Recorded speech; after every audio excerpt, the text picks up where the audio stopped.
សួស្តីបងប្អូនសិស្សនិស្សិតទាំងអស់គ្នាថ្ងៃនេះព្រឹកដែរខ្ញុំនឹងនាំអ្នកគ្នាមកមើលពីរបៀបនៃការចងចាំរង្វង់ត្រីកោណមៀតដែលជាដំបូងនេះដែរគឺយើងត្រូវការធ្វើការគូររង្វង់មួយមកបន្ទាប់ពីការគូររង្វង់រួចគឺយើងត្រូវការគូសអាដេនិងអាឆនៅក្នុងរង្វង់នេះដែរដែលយើងជាទូទៅគឺយើងអង្គថាអាឆគឺជាអាអរណេចំណែកអាដេគឺជាអាអផ្សេងប៉ុន្តែនៅក្នុងនេះដែរគឺយើងតាំងដោយអាដេគឺជាអាកុសហើយអាឆគឺជាអាស៊ីន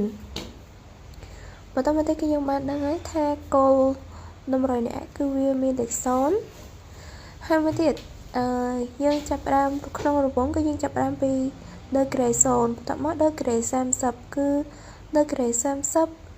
ហើយបន្តមកទៀតបូក30ទៀតគឺជាដឺក្រេ60បូក30ទៀតគឺដឺក្រេ90អញ្ចឹងយើងធ្វើការក្រឹតស្មើដែលយើងបានដឹងហើយអញ្ចឹងបន្ទាប់ពីដឺក្រេ0គឺដឺក្រេ30គឺវាស្មើនឹងផាយលើ6ហើយបូក30ទៀតគឺស្មើនឹងផាយលើ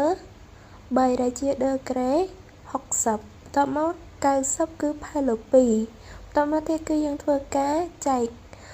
យក90ចែកផាយលើ2មកគឺវាស្មើនឹង45វាត្រូវនឹងផាយលើ4បន្តមកទៀតគឺយើងចាប់ផ្ដើមតម្លាក់ចំណងកែងទៅម្ខាងទៀតគឺយើងតម្លាក់ចំណងកែងនេះដែរគឺវាដោយសារតែវាមានភាគបែងដូចគ្នាអញ្ចឹងយើងតម្លាក់ចំណងកែងទៅគឺភាគបែង3ដូចគ្នាតម្លាក់ចំណងកែងទៅគឺភាគបែង4ដូចគ្នាហើយតម្លាក់ចំណងកែងទៀតគឺវាបានភាគបែង6ដូចគ្នាទៀតនេះហើយគឺជាមូលហេតុដែលយើងតម្លាក់ចំណងកែងខ្ញុំទៅសេផៃពីលើដំបូងគឺខ្ញុំ